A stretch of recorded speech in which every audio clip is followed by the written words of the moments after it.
tapi bintang film India.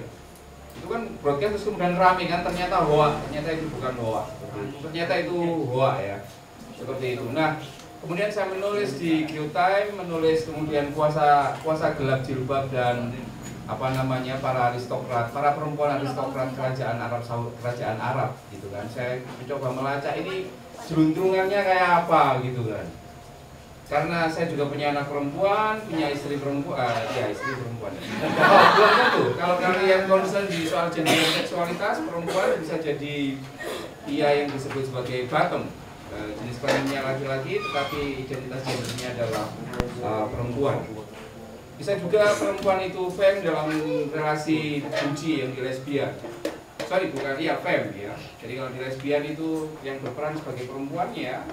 Yang feminim itu adalah femme, yang kemudian yang berperan sebagai laki-lakinya disebut dengan buji. Buji sangat ketara sekali, biasanya sepak-sepak begitu, dan dia memandang payudara adalah sesuatu yang shameful atau sesuatu yang memalukan. Karena mereka selalu berpikir, kenapa saya ini laki-laki kok punya payudara? Sama dengan laki-laki transgender yang selalu malu ketika bangun pagi dan peacock syndrome gitu kan. Laki-laki kalau bangun pagi itu kan mesti kuasa gelapnya itu berdiri begitu. Nah, dia malu untuk itu. Seperti itu. Nah, kembali ke soal jilbab, ini sebenarnya pemantik diskusi saja terkait dengan beberapa temuan-temuan saya. Kenapa ini menjadi penting? Di Indonesia 5 tahun terakhir ini setidaknya ada beberapa fenomena yang patut kita jadikan sebagai concern. Ini 2 orang perempuan, anak, dia siswi SMP Negeri 3 di Panarapat di wilayah Indragiri Hilir di Riau. Dia Kristen, dia Batak, dia Kristen, tapi kemudian dipaksa untuk memakai jilbab. Ayahnya marah. Viral di media, kemudian ayahnya marah. Dia bilang begini ayahnya, sekarang saya tantang deh pihak sekolah. Apa maksud pihak sekolah perlakuan anak saya belajar agama Islam? Supaya anak saya mau jadi Islam, begini saja, sekarang tidak perlu pakai modus-modus perlakuan pihak sekolah. Detik ini saya relakan anak saya jadi Islam. Tapi lambang Pancasila yang di sekolah SMP Negeri 3 itu harus diturunkan dan ganti saja dengan hukum yang berasal dari Padang Pasir. Saya ambil ini di mediaindonesia.com. Sorry. Next. Kemudian dikonfirmasi kepala sekolahnya SMP Negeri 3 Pandanwangi, Peranak Indragiri Hilir. Sebelum saya menjabat kepala sekolah di SMP Negeri 3 ini, saya melihat siswa Kristen belajar agama Islam dan berjilbab. Saya mohon jangan beritakan ini, kalaupun diberitakan yang baik-baik saja ya, kalau kita mau berteman. Gitu. Jadi bayangkan anak kalian beragama Islam, kemudian sekolah di SMP Katolik dan dipaksa untuk memakai salib atau rosario. Marah nggak kamu? Ini penting. Ini 2000 kemarin itu 2016. Silakan nanti Google Borobudur jilbab Jombang. Kalian akan menemukan beberapa link di sini. Saya capture saja di kabupaten saya. Kontroversi soal Borobudur larang karyawati gunakan jilbab. Ada sekolah yang baru di Jalan Ki Haji Abdurrahman Wahid, kemudian dia melarang pegawainya untuk memakai jilbab, ngamuk. Yang ngamuk DPRD-nya. Ini macam-macam, nggak tahu apa ini kata santri. Kira-kira seperti itu. Ya, yang Kristen marah, yang Islam juga marah. Saya ambil di itu bisa nggak dimatikan? Benar ya.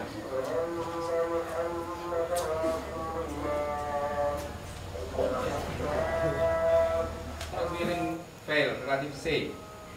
Jadi perempuan Somalia karena dia kedapatan tidak menggunakan jilbab, kemudian dia dibunuh, kata saudaranya. Ini adalah istri dari anggota ISIS yang kemudian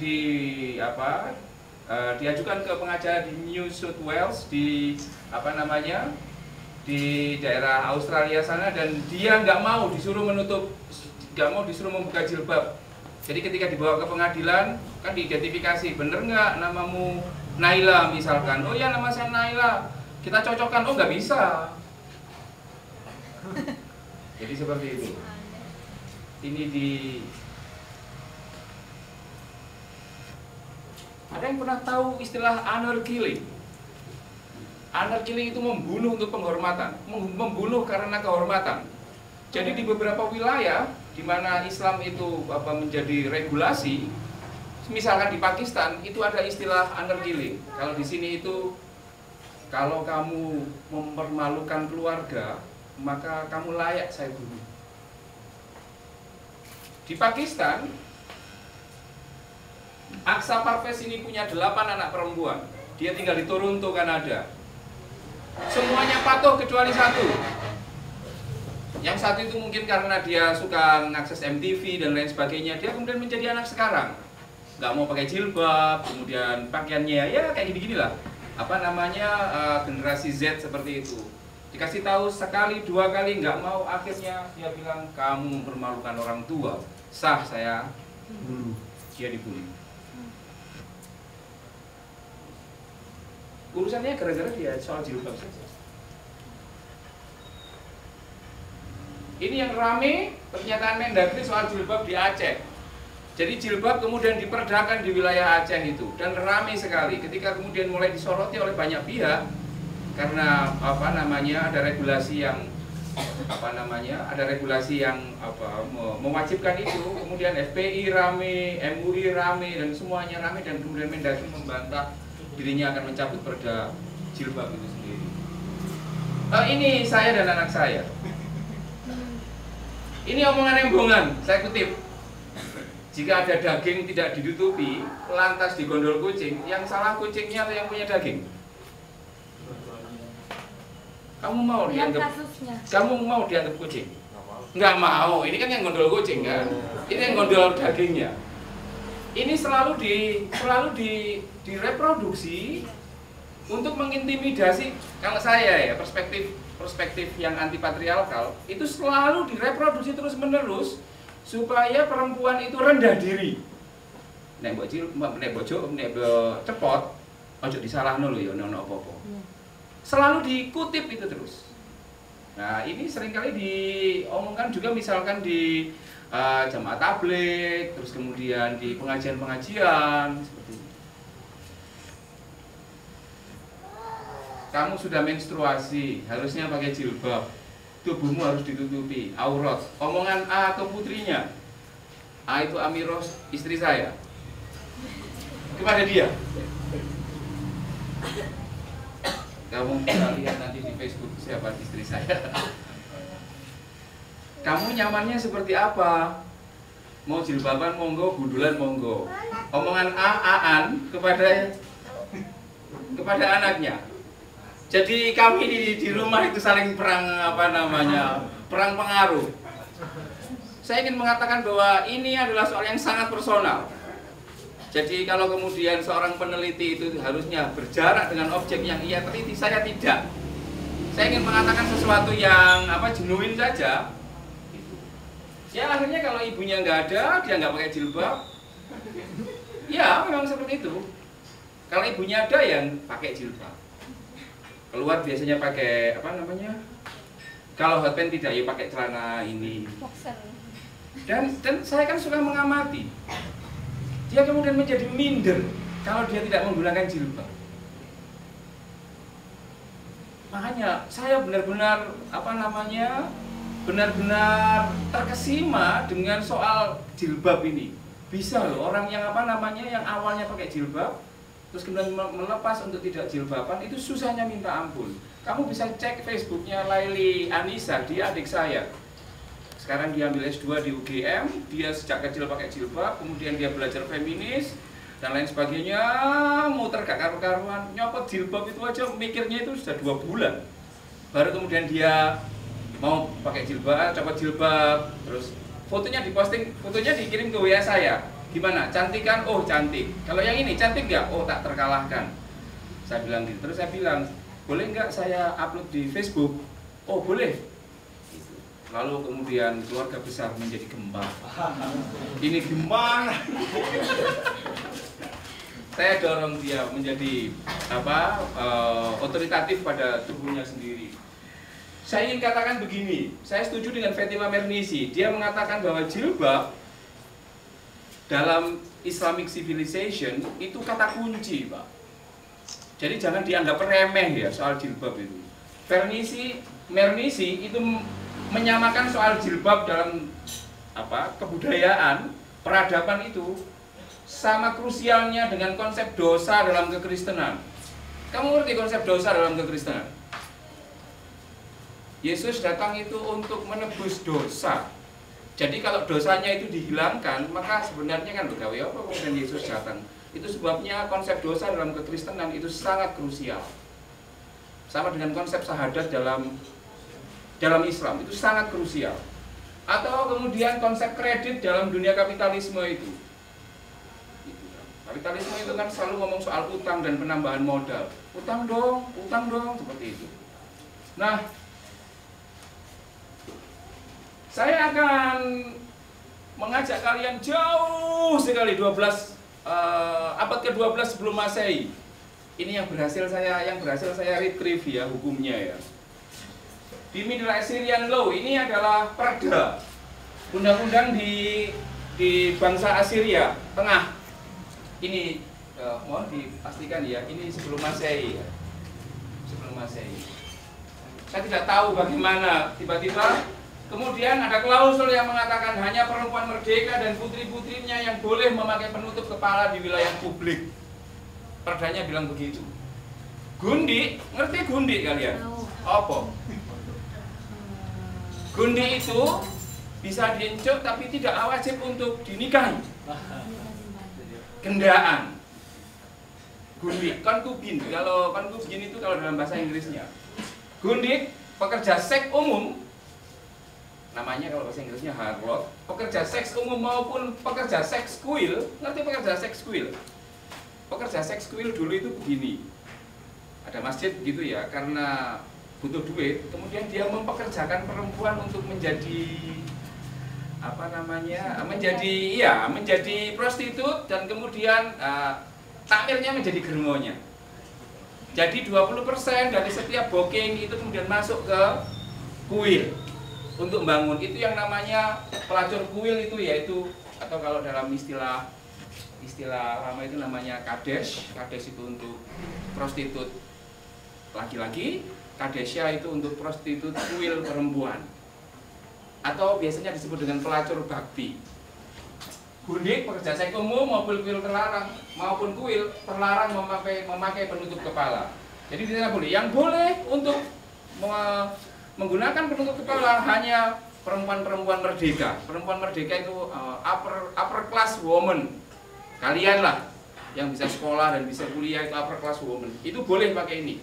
Tapi kalau yang ini pinggir-pinggir di batu dan lain sebagainya nggak boleh. Ketetapannya seperti itu. Gundik boleh memakai penutup kepala jika keluar rumah bersama nyonyanya. Gundik boleh, tapi nek digawa karo nyonyanya ya, maru yang paling tinggi, yang punya power, yang punya otoritas. Itu boleh. Itu. Pinter iki wong-wong iki. Maksudnya bikinnya itu. Ya. Jika lelaki katakanlah muis gitu misalkan. Jika lelaki ingin gundiknya bebas memakai penutup kepala, maka ia harus mengumpulkan 5 sampai 7 tetangganya seraya mendeklarasikan, dia sekarang istriku, bukan lagi gundikku. Boleh. Mungkin konsep perkawinan awal ada di sini kali ya. Perkawinan awal dalam arti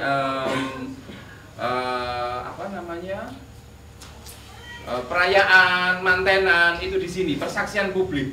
Jika yang terlarang, which is 3 ini, nekat memakai penutup kepala, maka harus ditangkap dan dibawa ke kerajaan untuk dihukum.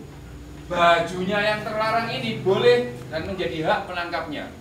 Jadi kalau kamu gundik, ngotot pengen terlihat sebagai upper class woman, pakai gini misalkan, terus kemudian Mas Eko tahu, ditangkap kamu Pak. Dan pakaianmu boleh, tapi perhiasan nggak boleh. Kok tahu? Iya, saya bagian dari mereka misalkan. Bukan, ini kata-katanya di Assyrian Law kayak gitu. Nah, ini yang menarik. Ini yang menarik. Kalau laki-laki yang tidak mau menangkap pelanggar hukum, maaf, maka ia sendiri akan dihukum berat. Jadi misalkan dia tahu bahwa kamu bukan perempuan merdeka, pakai jilbab, kok pakai jilbab, Mas Eko tahu nggak mau nangkap, oh, remuk Pak, remuk. Dia akan bekerja 3 bulan, terus kemudian itu setelah dia di PP dan dipecut, seperti itu. Kenapa bisa seperti ini? Saya kira kita perlu tahu bahwa pada waktu itu limpahan budak perempuan itu banyak sekali. Sehingga sebagai laki-laki itu menggunakan sesuatu yang apa? Mendistribusikan dan meregulasi bagaimana perempuan ini bisa dikasta-kastakan. Sehingga perempuan merdeka berlomba-lomba untuk menyucikan diri dan tampak menjadi sangat begitu terkesima dan begitu ingin dianggap sebagai perempuan terhormat. Padahal kalau yang menjadi perempuan terhormat makin gak karu-karuan. Di beberapa, saya nggak kutip ya itu kan. Misalkan menjadi istri itu, kalau misalkan kamu sudah mau menjadi istriku, meskipun kamu belum ke rumahku, maka seluruh apa yang aku lakukan, misalkan aku punya utang 3 juta dan lain sebagainya, ya kamu ikut nanggung juga. Dan tidak ada namanya gonogini, itu tidak ada. Gitu. Jadi begitulah pinternya laki-laki menjajah perempuan. Nah, saya akan geser dikit dari mulai Pagan, kemudian saya akan masuk ke wilayah ini. Mohon maaf, saya pakai bahasa Inggris karena belum sempat mentranslate soal ini. Di sini, dalam tradisi Judaism Yahudi, persis ini untuk untuk membedakan mana perempuan Jews dan mana yang bukan perempuan Jews. Itu dia harus pakai. Jadi tetap Pak, disegregasi dengan menggunakan penutup kepala itu sendiri. Dan yang menarik, saya baru ngerti di Babylonian Talmud, ini kira-kira ya tahun 5 Masehi lah. Ada yang bilang begini, a woman's leg is erva. Betis perempuan jika terbuka itu adalah immodest, itu adalah tidak sopan. Jadi kalau kemudian ada orang yang kelihatan betisnya perempuan dan dia merasa itu tidak sopan, sesungguhnya dia diinstal mewarisi ini. A woman voice is erva. Suara perempuan itu aurat atau tidak? Kalau menurut mana ya aurat. Aurat. Judaism. Judaism. Itu. Tapi ya nggak apa-apa. Aurat. Nggak boleh ngomong kok memang perempuan itu. Seperti itu. Ada salah satu rabbinik namanya Rav Sheshet, dia bilang bahwa the hair of woman is erva. Rambut perempuan itu adalah immodesty. Kalau dalam konsep fikih itu namanya aurat, sesuatu yang harus ditutupi. Itu nggak sopan. Itu. Kayaknya meminjam banyak deh dari Judaism ini. Itu. Your hair is like a flock of goats. Oleh karena itu, rambutmu wahai perempuan itu seperti kumpulan domba-domba. Kan nggak mungkin kan kumpulan domba-domba itu tidak diregulasi kan. Harus dipastikan dia kemana dan lain sebagainya, harus diregulasi. Rambutnya perempuan itu sendiri. Dari mana itu kemudian muncul? Di sini dijelaskan oleh Profesor Freudian. Sangat mungkin itu adalah penanda dan terkena sisa-sisa tradisi Roman, ketimbang itu genuine dari tradisi Yahudi sendiri. Jadi ada sisa-sisa begitu. Misalkan di kita kemudian ada 7 hari, 40 hari dan lain sebagainya, itu adalah sisa-sisa itu. Kalau kemudian ada perempuan itu sudah menikah, maka restriksi hukumannya itu harus semakin kuat. Dia harus bisa meregulasi tubuhnya lebih kuat ketimbang yang belum berumah tangga. Seperti itu. Beberapa tahun yang lalu ditemukan bahwa pada masa Judaism itu ada beberapa penutup kepala ya, misalkan topi, scarf itu, terus kemudian net seperti jaring, wig, atau kemudian baret seperti yang biasanya dipakai oleh menteri susi. Itu kemudian di Judaism itu sudah ada. Tujuannya sekali lagi itu adalah untuk memisahkan dunia mana yang dunia baik-baik dan mana yang dunia buruk. Menurut siapa? Laki-laki. Menurut laki-laki. Bagaimana dengan kekristenan? Wah, kekristenan malah nggak karu-karuan. Kekristenan itu kan paling nggak suka dengan agama pagan, penyembah berhala dan lain sebagainya, itu nggak suka banget. Dan itu ditiru oleh Nabi Muhammad. Kenapa dia nggak suka sama orang-orang pagan di Makkah? Itu yang menyebabkan kenapa 360 patung di Ka'bah waktu itu kemudian dihancurkan kecuali lukisan Yesus dan lukisan Maria. Ia sangat tidak suka terhadap tradisi-tradisi dari Greco-Roman itu sendiri. Bagaimana sikap firm dari kekristenan itu sendiri? Kekristenan dalam konteks ini itu adalah Katolik ya. Kita ngomong kekristenan di sini itu Katolik. Seperti itu. Paulus itu pernah kirim surat ke penduduk Korintian. Ini bukan grup sepak bola ya. Dia disebutkan setiap laki-laki pada dasarnya tengah mempermalukan kepalanya saat dia berdoa dan menutup kepalanya. Kalau ada laki-laki berdoa pakai penutup kepala, sebenarnya dia itu sedang mempermalukan kepalanya sendiri. Berbeda dengan perempuan. Perempuan dianggap mempermalukan dirinya sendiri kalau sedang berdoa, tapi dia membuka kepalanya. Jadi turun-temurun begitu. Turun-temurun. Jadi dari 12 Assyrian itu, kemudian Judaism, kemudian kekristenan. Kita juga akan mengecek bagaimana itu kemudian masuk ke Islam itu sendiri. Ini. Lihat ini. Bagi perempuan yang tidak mau ditutupi kepalanya, let her also be shorn. Ia harus digunduli, Pak.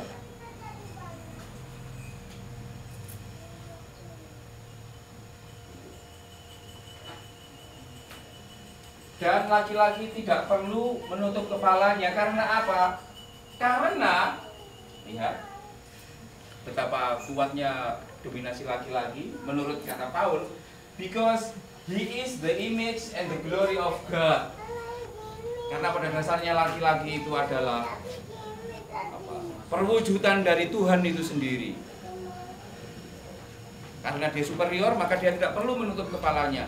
Itu yang menjelaskan kenapa dalam film-film barat ketika masuk ke gereja, terutama Katolik, itu kan mesti laki-lakinya kan buka, kalau dia topian ya mesti dibuka topinya.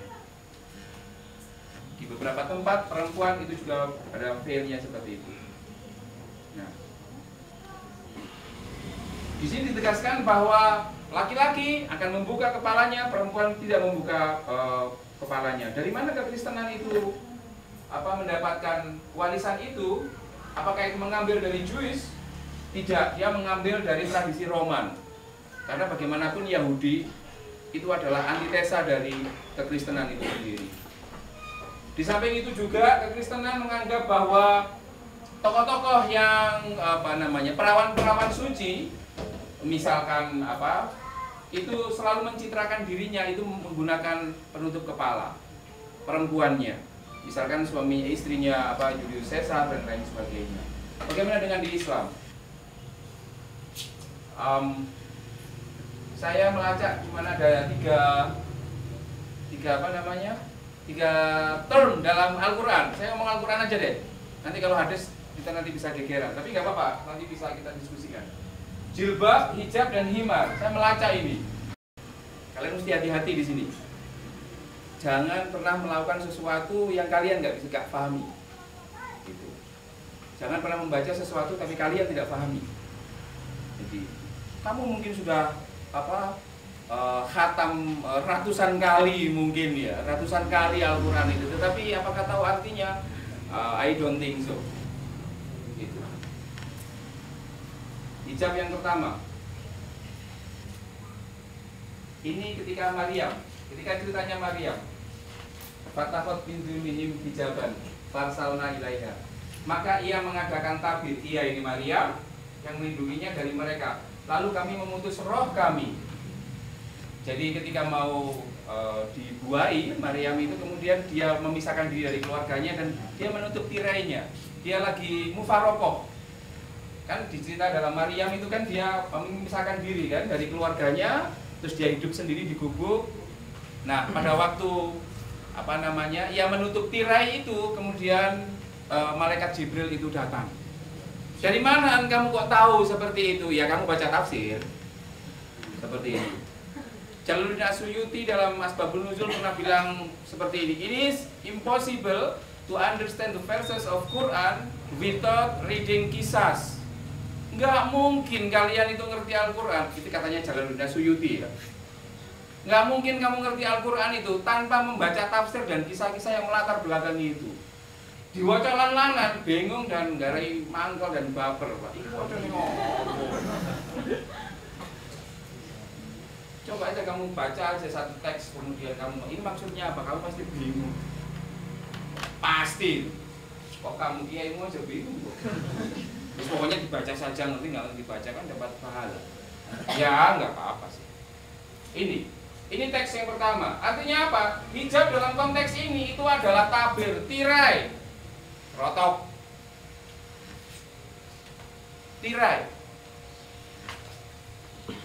Teks yang kedua, maka ia berkata, sesungguhnya aku menyukai kesenangan terhadap barang yang baik kuda sehingga aku lalai mengingat Tuhanku sampai kuda itu hilang dari pandangan. Tertutup. Jadi ini anak jaran, kemudian jaran itu melayu, kemudian dia tertutupi kabut dan nggak kelihatan lagi.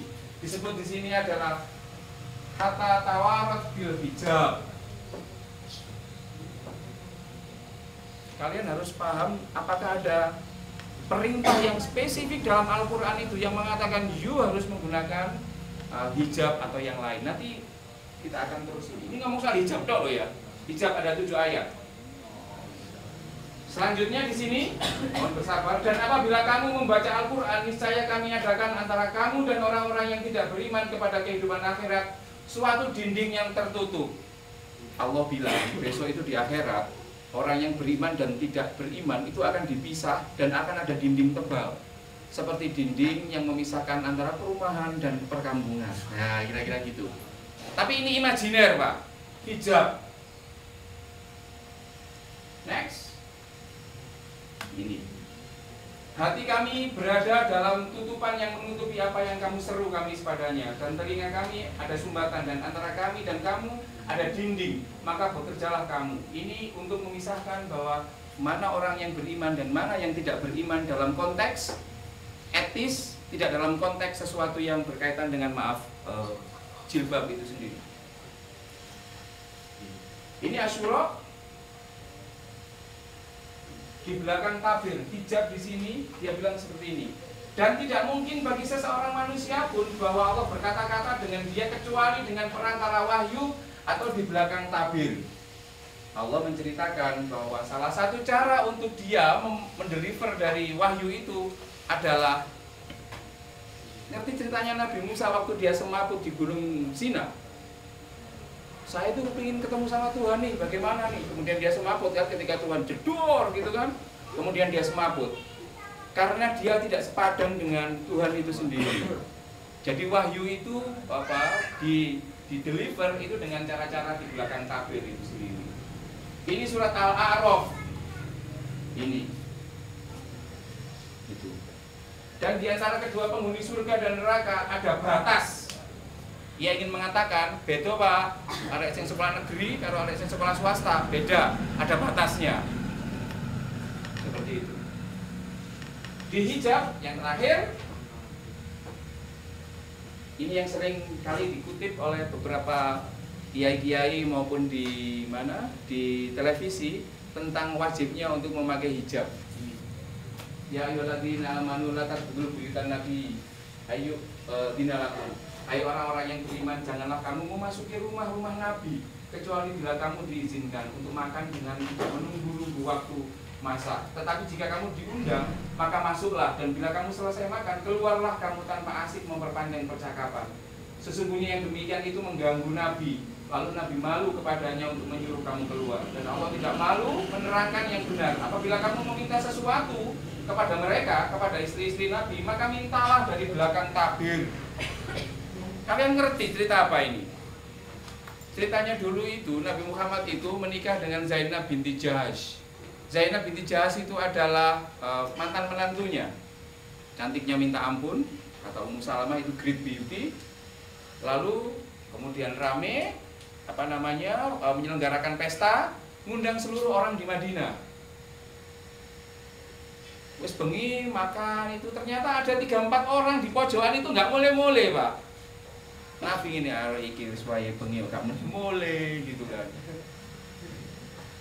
Nabi ke rumahnya Aisyah, kemudian pancet dia nggak mulai. Terus kemudian Nabi menampakkan raut muka yang duh, iki apa sih tamu gak ngerti nggak ngerti waktu dan lain sebagainya. Lalu dia bilang, ya deh kalau seperti itu. Makanya dia bilang, selesai makan keluarlah kamu tanpa asik memperpanjang percakapan itu. Terus kemudian dia bilang seperti ini, ya udah aku tidur dulu ya. Apabila kamu minta sesuatu ini, mintalah ke istriku, tetapi jangan mlebu nang kamar.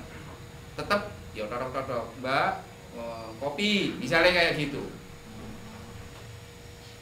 Ini. Jadi saya ingin katakan, kalau ada orang yang mengatakan bahwa kewajiban jilbab itu diletakkan dalam Al-Ahzab 53, kamu ngerti story-nya. Ini yang menurut saya menjadi penting. Ini juga Al-Ahzab 59. Ini ayat favorit untuk mewajibkan jilbab. Ayat favorit ini. Hai Nabi, kata Nabi. Hai Nabi, hai. Katakanlah kepada istri-istrimu, anak-anak perempuanmu dan istri-istri orang mukmin, hendaklah mereka mengulurkan jilbabnya ke seluruh tubuh mereka. Yang demikian itu supaya mereka lebih mudah untuk dikenal, karena itu mereka tidak diganggu, dan Allah adalah Maha Pengampun lagi Maha Penyayang. Tak ceritani dulu ya, kenapa teks itu turun. Dulu di Madinah waktu Nabi datang ke Madinah itu ada rivalitas antara orang politeis dengan orang Islam itu sendiri. Suasananya suasana perang. Kalau suasana perang itu biasanya banyak orang-orang itu nongkrong di pinggir-pinggir jalan ini. Ini anak wong wedok rada ayu di sweet. Di sana kemudian ada konsep yang namanya ta'arud. Ta'arud itu bahasa Arab. Kalau di sini itu bagi yang suka bukan, ta'arud itu gangbang, Pak. Ngerti? Misalnya ya, ono wong wedok ngono kan, terus kemudian dikiting, ndek wong lanang. Nek wis nang sepi-sepi, dirom. Dirom iku apa ya? Dipura. Itu ta'arud. Jadi suasananya itu menjadi sangat mencekam seperti itu. Dan biasanya yang menjadi korban itu adalah slave, budak. Tiba-tiba ada salah sasaran, Pak. Salah sasaran itu perempuan muslimah. Kemudian karena dia tidak menggunakan misalkan jilbab, itu kemudian menjadi korban, terus lapor ke Nabi. Loh, kula niki kok tiba-tiba diperlakukan kayak gini. Terus Nabi mengutus seseorang, coba ceken, dicek arek. Sopo iki sing mari nganu, katakanlah X ini, si Ida ini. Kula lho kan ini gak ngerti ta nek arek iki kudu budak. Lho mboten semerap Kanjeng Nabi. Ya wis ngene ae. Supaya bisa diidentifikasi, maka untuk memudahkan mana perempuan budak dan mana perempuan yang tidak budak dalam konteks yang ruwet kayak gitu, maka kamu menggunakan seperti itu. Saya ambil dari kitab Fasakot Kabir Ibnu Sa'ad menurut versinya Bernisi. Ini juga khimar.